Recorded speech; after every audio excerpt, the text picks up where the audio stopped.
જોઈ શકો દોસ્તો અમે પતંગની વાટે સીવા અહીંયા કેમ કે આપણે જો મેથી કોથમરી અને આ ઘરનું લીલું લસણ એ બધું લઈ લીધેલું છે આપણે. જોઈ શકો પાર્થિબેન કાની બંધાય છે આપણે. હલો દોસ્તો પતંગ ચગાવવા.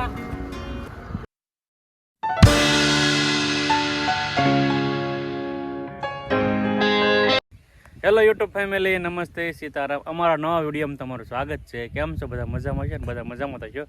તો આજ છે ઉત્તરાયણ એટલે કે ખીહર, અને ખીહરનો આ રસિયાઓ કંઈક અલગ જ હોય છે.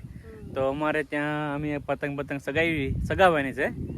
તો ચાલો અમે પતંગ સગાવી નાખશું. અને આજ પાર્થર મમ્મી વાનગી બનાવવાના છે ખીહરના દિવસે. તો હું હોય ભજીયા બનાવવાના છે. જો મસાલો લેવા બધા એમ પહોંચી ગયા છે. આ ખીહર છે પણ અહીંયા વાડીઓમાં તો હું ખીહર જેવું લાગે, કાંઈ લાગતું નથી. નકરો પવન આવે કે પતંગ કાંઈ જોવા નથી મળતું. ગામમાં ખીહર હોય, વાડીમાં એક તહેવાર ન હોય. વાડીમાં બધા તહેવાર હોય પણ તહેવાર ઉજવવા પડે આપણે. ઓછા જણા હોય તો કેમ ઉજવવા? આપણે બે છોકરા બે પતંગ ઉડાડીએ, એમાં હું ઉજવે?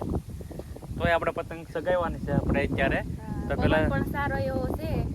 અને અમારે ભજીયા બનાવવાના છે આજે. અત્યારે શાક રોટલા ને ભજીયા ખાવાનું કાંઈ બહુ ઈચ્છા નથી આપણે, કેમ કે તલ હાકળી ને સિંપાક ને સેવડો ને એવું બધું બનાવેલું છે. એટલે આજ કાંઈ ઈચ્છા નથી, પણ થોડા ગમતા ભજીયા બનાવી નાખી. હવે મસાલો લઈ લઈએ, સરસ મજાની બધી ભાજી છે વીણી લેવી આપણે. અને તમે ચેનલમાં નવા હોવ તો લાઈક શેર ને સબસ્ક્રાઇબ કરી નાખજો.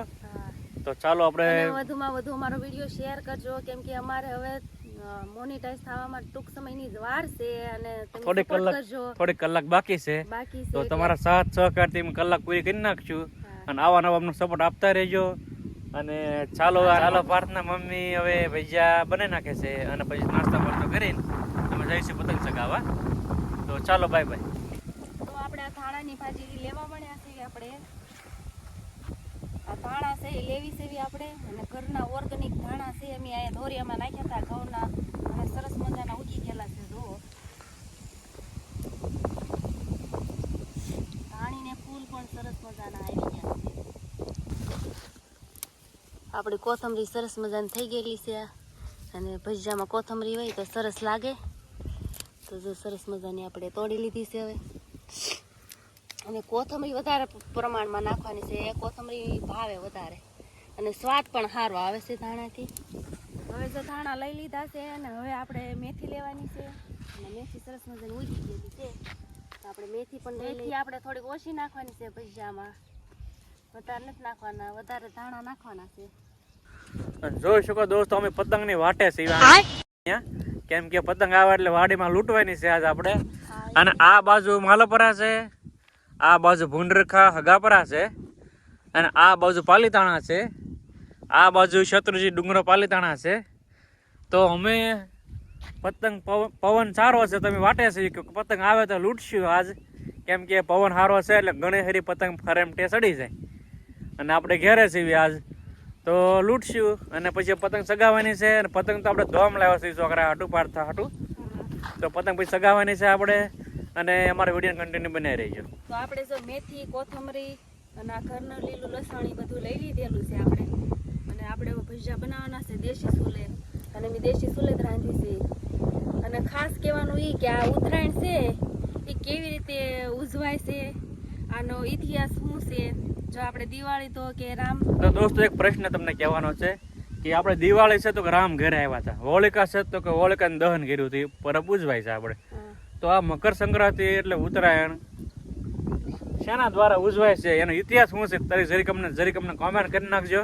કે અમને ખબર નથી, પણ તમારે અમને કોમેન્ટ કરવાની છે કે શેના દ્વારા મકર સંક્રાંતિ ઉજવાય છે, એનો ઇતિહાસ તો હશે ને આગળ. ખબર છે, પણ શું ખબર છે તને? કેમ કે હમણાંથી દિવાળી પછી પરબ ઓછા આવે એટલે બધા કામ કંટાળી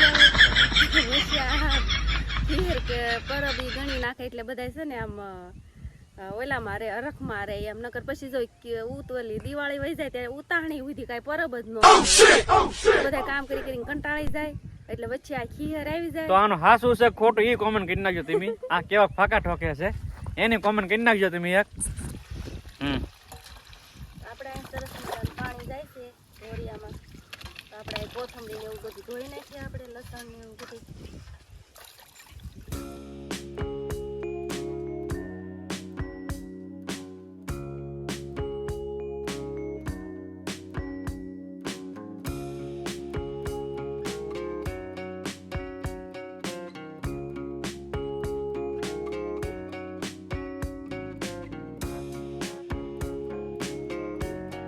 નાખી આપણા ભજીયા ગરમા ગરમ બને છે સરસ મજાના, જોઈ શકો છો. મસાલા ભજીયા બની ગયા છે રેડી. ચાલો દોસ્તો, જો આજે ઉત્તરાયણ છે ને પાર્થભાઈ ને પતંગના કાનેતરા બાંધી છે આપણે. કાનેતરા જો પાર્થભાઈ પતંગ ચગાવે ને એટલે કાનેતરા બાંધો છું એને. જો પાર્થભાઈ નું આવડે નહીં હજી એટલે આપણે કાનેતરા બાંધી. કા પાર્થભાઈ?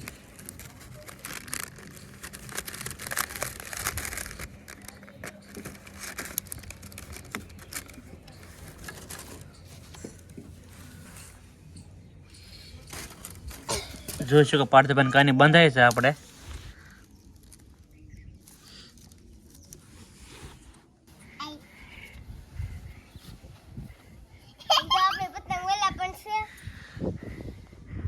જો પાર્થભાઈ પતંગ સગી છે, ઢીલા જાય છે અત્યારે દેવાંશ બેને. જોઈશું કે પાર્થભાઈ ફૂલ ઢીલા આપ્યા છે હવે અમારા અહીંથી. હું પાર્થભાઈ કેમ મજા આવશે ને?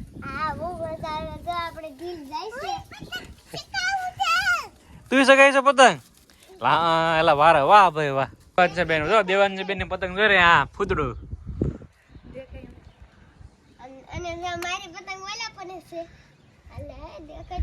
વાહ દેવાંશ બેન વાહ.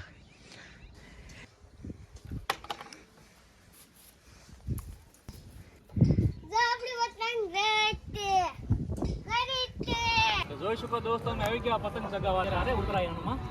અને અમારા સાથે સુભાષ છે મારા દોસ્ત. અમે પતંગ ચગાવી છે અને આપણે સુભાષ રાવા નથી જવાનું ગામમાં. હાલો ઈલા જો આપણે પતંગ જાય છે દરદ.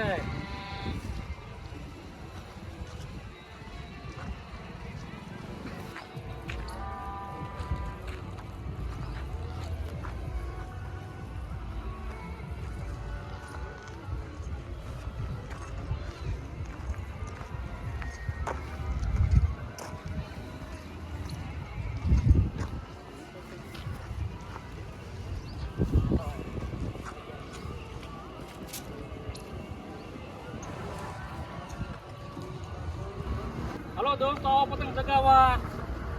ઉત્તરાયણ હો ભાઈ.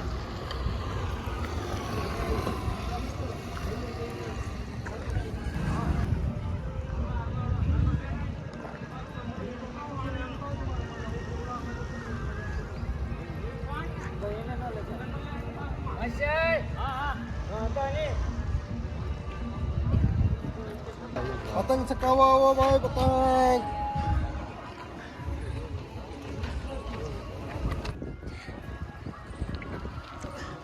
જો અમારા પાર્થભાઈ ને દેવાંશબેન લાવ્યા છે ગેસના ફુગા. પાર્થભાઈ ને માછલું ટીંગાય છે અહીંયા.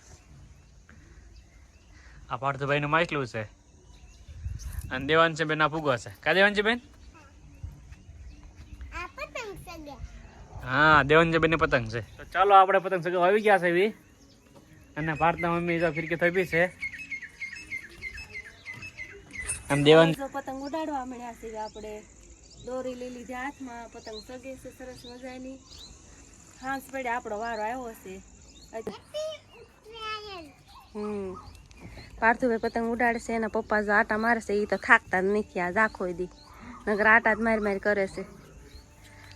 અને વાતાવરણ પણ સરસ મજાનું છે. અને સાંજનો સમય થઈ ગયો છે, 6 વાગવાનો સમય થઈ ગયો છે. ને અમારા ઘઉં જો સરસ મજાના ડુંડિયું આવી ગયું છે. ને એક હરખા કેરા છે, જોઈ શકો છો કેવા સરસ મજાના ઘઉં છે, બકાલું છે.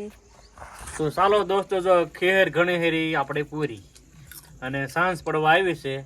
અને જો અમે નાસ્તો લાવવા છે એવી, તો હંદા નાસ્તો કરી લેવી દેવાંશબેન ને હંદાય. બેન જેવડો આપણે ખાઈ છે નાસ્તો કરી લઈએ. અને પછી ખીર પૂરી કરી નાખીએ આપણે. ગુબારા છે ઉડાડી દઈએ. ઉડાડી દેવા છે તો